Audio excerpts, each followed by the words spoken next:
The evening of March 13th, 1997 began like any other night in Arizona. The weather was clear. Visibility was high.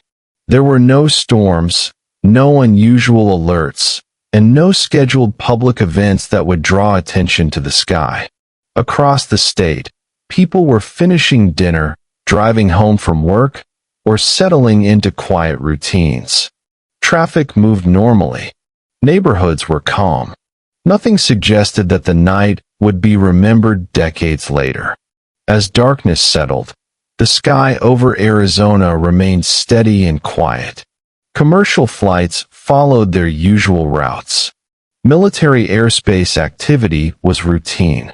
There were no warnings issued to civilians and no public notices from local authorities. At this point, there was nothing to observe and nothing to question. The sky looked the way it always did on a clear desert night. Then, without any announcement or sound, the first unusual reports began to emerge. Not as headlines, and not as alerts, but as individual observations made by people who happened to be looking up at the right moment. What they noticed at first was subtle. A set of lights, higher than aircraft, moving in a way that did not match anything familiar. There was no noise to draw attention, no sudden movement, just lights where none were expected. Within minutes, similar observations were being made in different locations. These were not coordinated reports. They were separate people, in separate places, describing the same thing. At this early stage, no one was trying to explain what they were seeing. There was no panic, no assumptions, just a growing awareness that something unusual was moving across the night sky. And as more people began to look up, the quiet evening in Arizona slowly shifted from ordinary to uncertain, without anyone realizing that they were witnessing the beginning of one of the most widely reported aerial events in modern history. As the lights continued moving, phone calls began reaching local authorities. Police dispatch centers received reports from residents asking if there was any scheduled air activity. Callers described lights arranged in a wide formation, moving slowly and silently. Local news stations also began receiving messages. Viewers said the lights were visible from backyards, highways, and open desert areas. The descriptions were consistent, even though the callers did not know each other and were spread across different towns. What stood out was the direction of movement. The lights were not circling or hovering randomly. They appeared to be traveling on a steady path, entering Arizona from the northwest and continuing southeast. In some areas, people stepped outside after hearing neighbors talking. In others, drivers pulled over to look up. There was no sense of urgency, but there was confusion. Nothing in the sky matched known aircraft patterns. The lights maintained their spacing as they moved. They did not blink like standard aviation lights. They did not change altitude suddenly. They moved together, as if part of a single structure rather than separate objects. During this time, there were no official responses, no emergency broadcasts, no explanations offered by authorities. The reports continued quietly, logged one by one, without any clear understanding of what was being observed. As the number of witnesses increased, the situation shifted from isolated sightings to a shared experience. People in different parts of the state were now describing the same formation, moving steadily across the same stretch of sky. And while the calls continued, the lights moved forward without stopping, approaching the most populated area in the state, bringing the unexplained event directly over Phoenix. As the formation moved closer, reports began coming in from Nevada. Witnesses in the Henderson area described seeing the same lights earlier in the evening, arranged in a wide pattern and traveling steadily toward Arizona. The timing of these observations created a clear sequence. The lights were not appearing randomly. They were moving across long distances, maintaining direction and spacing as they traveled. By the time the formation reached northern Arizona, more people were watching. Some noticed that the lights were not individual points drifting independently. They appeared fixed in relation to one another, as if attached to a single object or structure. Several witnesses reported that the lights passed directly overhead. As they looked up, stars behind the formation seemed to disappear briefly, then reappear after it moved on.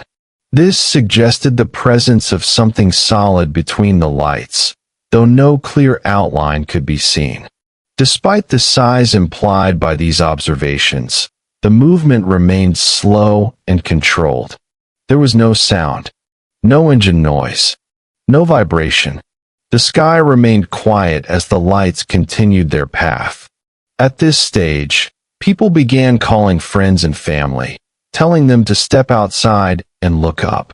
The event was no longer limited to chance observers. It was being actively shared, moment by moment. Still, no official explanation was available. Air traffic control issued no public statements. Military authorities remained silent. The lights continued moving southward, approaching the Phoenix metropolitan area. And as they did, the number of witnesses increased rapidly, turning a series of individual observations into a mass sighting unfolding in real time across the state. As the lights entered the Phoenix area, their shape became clearer to those watching from below. The formation was wide and structured, with each light holding its position relative to the others. Many observers described the pattern as a V shape or a boomerang. The lights were evenly spaced, forming straight lines rather than scattered points. This made it difficult to interpret them as separate aircraft flying independently. People standing in open areas reported that the formation appeared extremely large. It did not resemble any known plane or group of planes. The lights moved together at the same speed, without changing formation. Some witnesses tried to estimate altitude, but there was no clear reference point. The lights appeared higher than helicopters and lower than some commercial flights. The lack of sound made distance even harder to judge. What remained consistent was the silence. No engine noise followed the lights as they passed over neighborhoods, roads, and desert areas. Even as traffic continued below, the sky above remained quiet. At this point, the event was visible to thousands of people at once. Entire families stood outside watching. Drivers slowed down or stopped. Conversations paused as attention shifted upward. There were still no alerts or announcements. No explanation accompanied what people were seeing. The lights continued moving calmly across the city, leaving witnesses to observe without guidance or context. And as the formation progressed beyond Phoenix, the realization spread that this was not a brief or isolated sighting, but a large-scale event unfolding across a major population center. As the formation continued, many witnesses focused on its apparent size. From the ground, the lights spanned a wide section of the sky. Several people reported that it took a noticeable amount of time for the formation to pass completely overhead. Some observers noticed that as the lights moved, portions of the night sky behind them seemed to fade briefly. Stars that were visible moments earlier were no longer seen until the formation had passed. This led some witnesses to conclude that the lights were attached to something solid rather than being separate points in the air. Estimates varied, but many described the formation as being far larger than any aircraft they had seen before. The width alone appeared to stretch hundreds of feet across, possibly more. These descriptions were repeated across different locations. Despite the scale suggested by these observations, the movement remained smooth and controlled. There were no sudden changes in speed or direction. The formation did not break apart or scatter. The lights themselves were steady. They did not flash like navigation lights. They did not pulse or change color. Each light remained consistent as the formation moved forward. Witnesses continued to watch as the formation progressed toward the south. Some followed it on foot or by car for as long as it remained visible. Others simply stood and observed until it disappeared from view. By the time the lights moved beyond the city, many people were left with the same impression. Whatever had passed overhead was not easily explained by known aircraft, and its size and behavior did not match anything familiar. One detail repeated in nearly every description was the absence of sound. Even as the formation passed directly overhead, there was no engine noise, no mechanical hum, and no vibration that could be felt from the ground. This silence stood in contrast to the size implied by the lights. Large aircraft typically produce noticeable noise, especially when flying at low altitude. Helicopters, military jets, and transport planes are all easily heard before they are clearly seen. In this case, people reported the opposite. The lights were clearly visible, yet the sky remained quiet. Some witnesses paused and listened, expecting a delayed sound, but none followed. The lack of noise caused many observers to reconsider what they were seeing. Without sound, it became difficult to assign the formation to conventional air traffic or military exercises. Those familiar with aircraft behavior noted that even distant planes usually produce some audible presence. The silence made it harder to estimate distance and speed, adding to the uncertainty. As the formation continued its steady movement, the quiet remained unbroken. Traffic noise on the ground continued as usual, emphasizing how unusual the silence above was. For many witnesses, this detail stayed with them long after the lights were gone. It was not just what they saw, but what they did not hear, that made the experience difficult to explain. As the lights moved beyond Central Phoenix, the formation continued on the same path, without changing structure. Witnesses in southern parts of the city and surrounding areas reported seeing the lights approach and then pass overhead in the same arrangement. The movement remained steady. There were no sudden turns or accelerations. The formation did not drift or scatter. It followed a clear direction, continuing toward the south. People who observed the lights from different vantage points described the same sequence. The lights arrived, crossed the sky, and then slowly moved out of view. Timing differences between reports helped confirm the direction and speed of travel. Some observers attempted to follow the formation by car, watching it recede toward the horizon. Others stood still, noting how long it took before the lights finally disappeared. At no point did the formation break apart. The spacing between lights remained constant until they were no longer visible. This consistency added to the sense that the lights were connected to a single moving object rather than individual aircraft. As the lights moved farther away, the sky gradually returned to its normal appearance. The stars were fully visible again. The sense of movement overhead faded. What remained was a growing number of witnesses, spread across a wide area, all describing the same structured event as it moved beyond Phoenix and continued southward. As the formation moved out of view, conversations began immediately. People who had been watching started calling friends, neighbors, and family members to confirm what they had seen. In many cases, the descriptions matched closely. The same number of lights, the same shape, the same slow, silent movement across the sky. These conversations helped people realize that the event had not been isolated to one neighborhood or one point of view. Some witnesses contacted local radio stations and news outlets to report what they had observed. Others called police non-emergency lines, asking whether any official explanation was available. At that moment, there was none. What stood out was the calm tone of these reports. Callers were not describing panic or danger. They were asking questions. They wanted to know what had just passed over their city. As information spread, it became clear that the sighting had been widespread. Reports were coming in from multiple cities and towns along the same path. The timing of these reports aligned with the direction the lights had traveled. Despite the growing number of witnesses, no public statement was issued that night.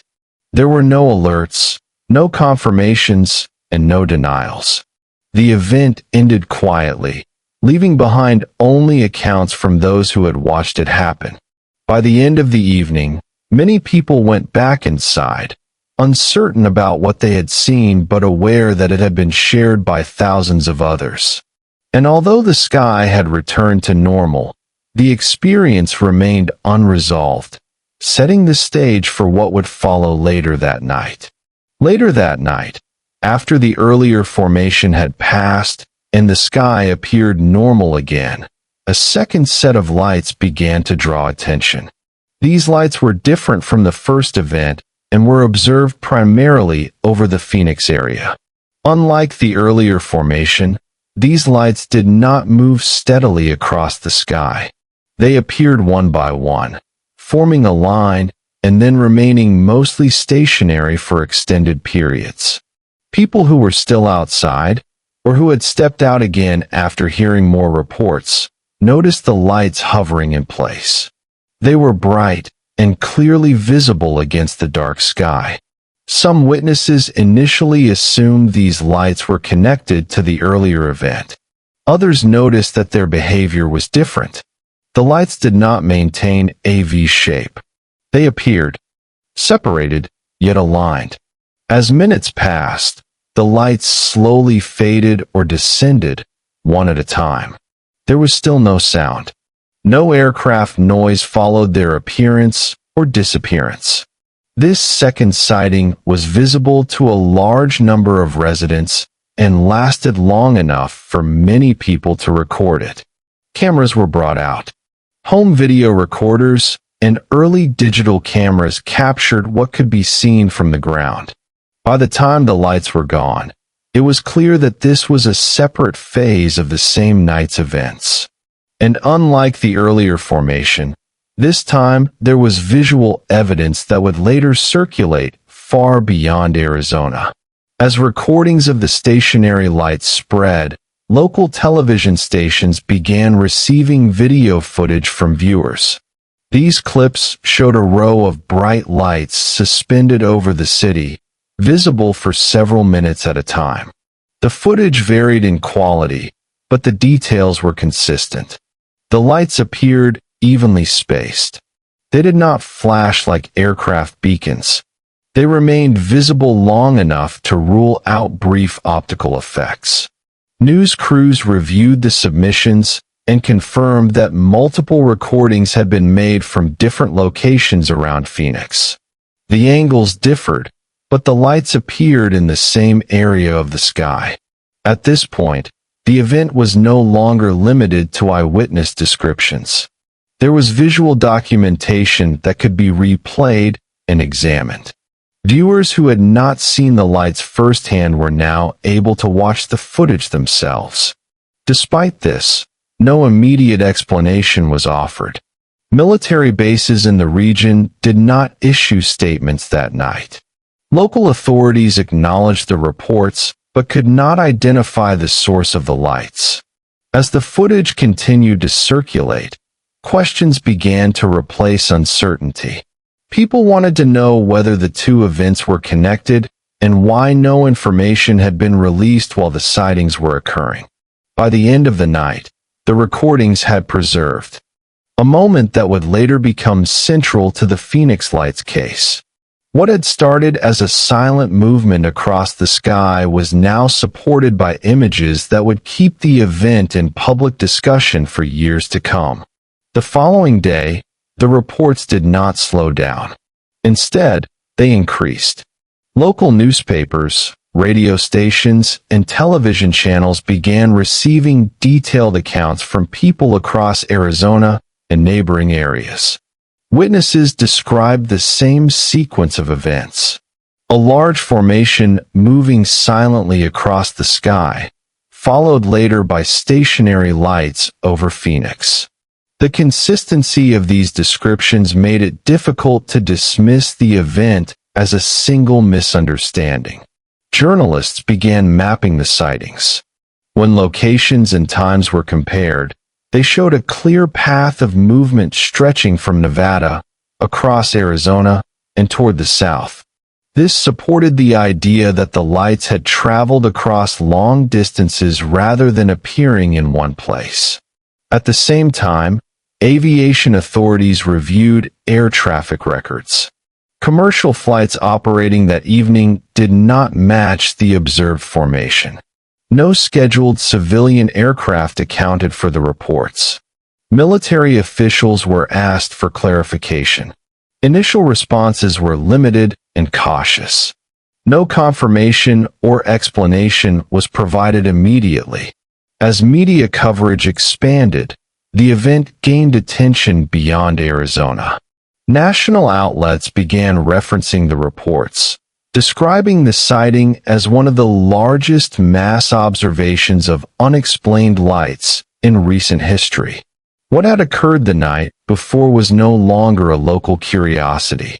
It had become a documented event, supported by eyewitness accounts, timelines, and video evidence, without a clear explanation attached to it.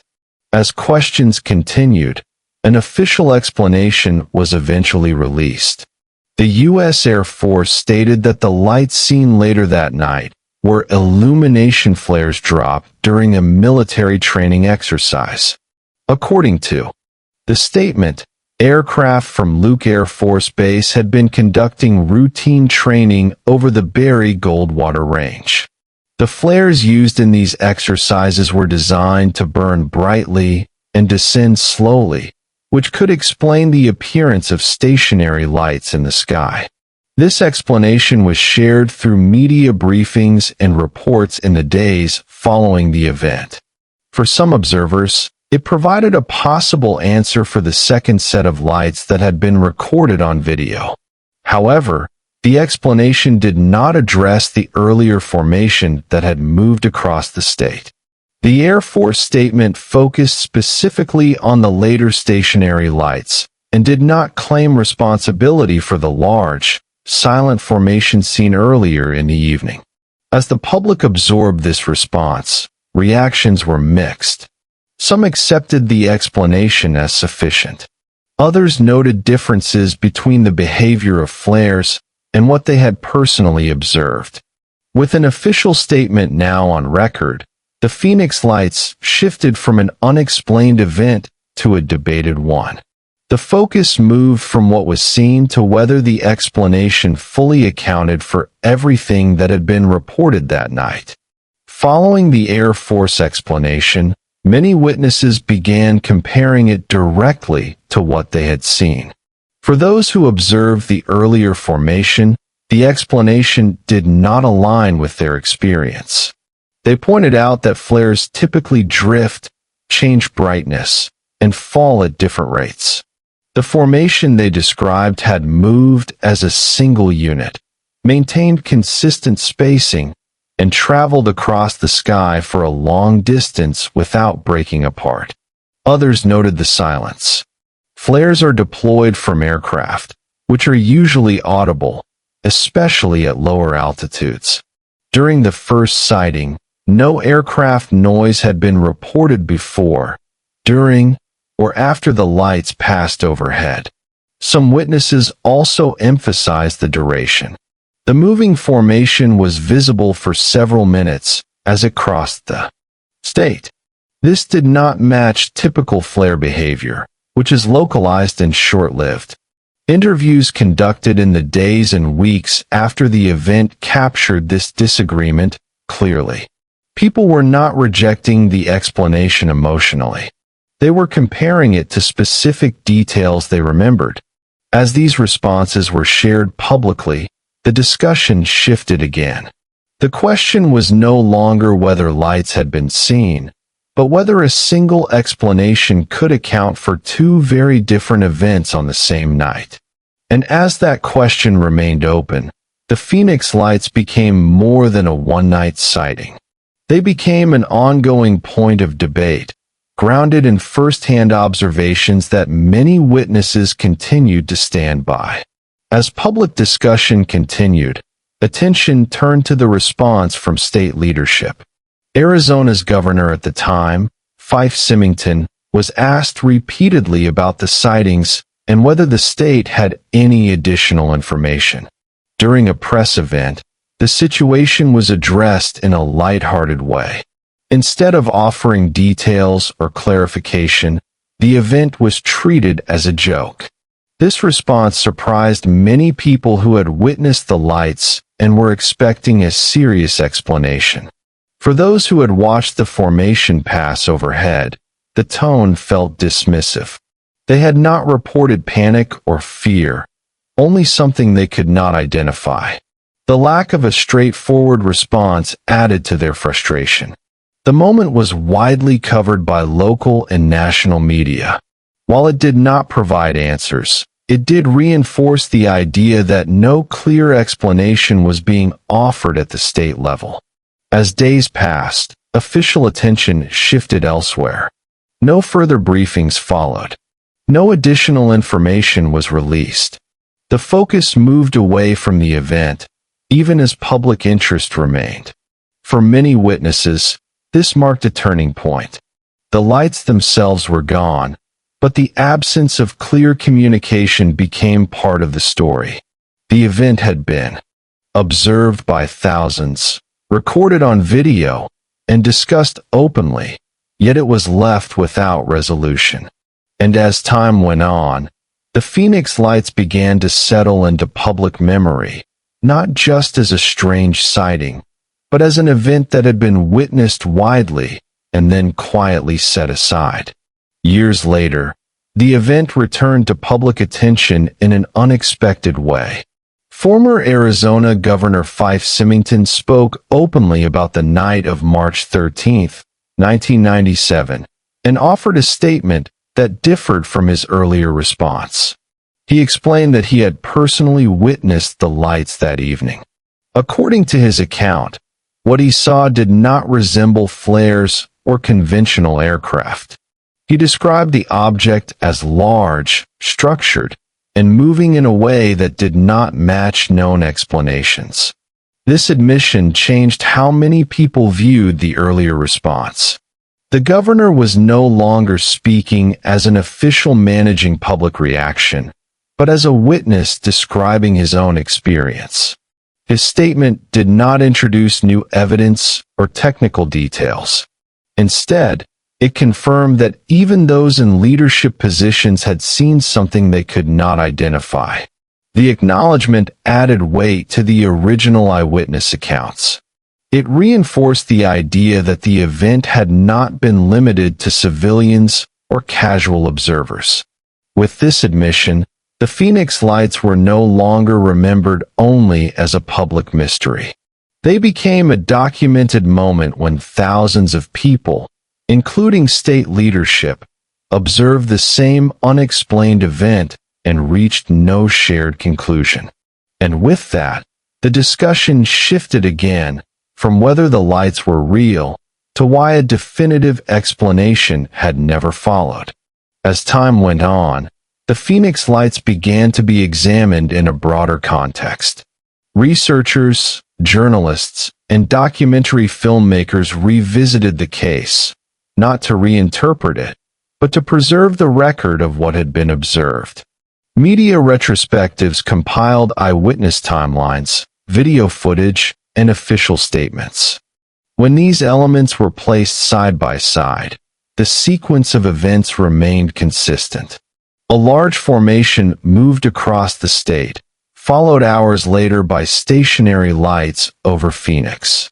What stood out in these reviews was how well the details had held up over time. Witnesses interviewed years later continued to describe the same shapes, movement, and silence. Their accounts did not drift or change significantly.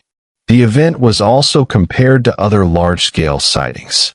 Few matched its combination of geographic spread, number of witnesses, and duration. This made the Phoenix Lights a reference point rather than an isolated curiosity. Despite renewed attention, no additional information was released by military or government agencies. The original explanation regarding flares remained unchanged, and no further clarification was provided for the earlier formation. As a result, the Phoenix Lights settled into a unique position. It was neither forgotten nor resolved. It remained documented, widely observed, and repeatedly reviewed, without a final answer attached to it. As the years passed, the absence of a final resolution became part of the case itself. Official records did not change. No new explanations were issued that addressed both events from that night together. Government agencies maintained their position. The later lights were explained. The earlier formation was left unclassified. There was no follow-up statement that connected the two. This left a clear gap in the record. Thousands of witnesses had described a structured, silent formation moving across multiple regions, yet no official source claimed responsibility for it. For investigators and journalists, this gap was significant. It showed that while parts of the event could be addressed, the full sequence could not be reduced to a single explanation. The Phoenix Lights were no longer discussed as a question of belief. They were discussed as a matter of documentation. What was seen? When it was seen? Where it was seen? And with no additional data introduced, the case reached a stable point. Not solved. Not dismissed. Simply left open, defined by what could be confirmed and nothing beyond that. Today, the Phoenix Lights remain one of the most widely witnessed, unexplained aerial events in modern history. The passage of time has not changed the core facts. On March 13, 1997, a large number of people across multiple states observed lights moving in a structured formation across the night sky. Later the same evening, stationary lights were recorded over Phoenix. Portions of the event were explained. Other portions were not. The records are clear. The sightings were real. The witnesses were many. The observations were consistent. What remains unresolved is identification. No confirmed explanation has accounted for the full sequence of events as they were observed that night. Because of this, the Phoenix Lights continue to be referenced, not as speculation, but as a documented case where observation exceeded explanation. The sky over Arizona looks the same today as it did then. Routine flights continue. Nights remain quiet. And yet, the record from that evening remains unchanged. A moment when thousands of people looked up, saw the same thing, and were left without a final answer. That is where the account rests.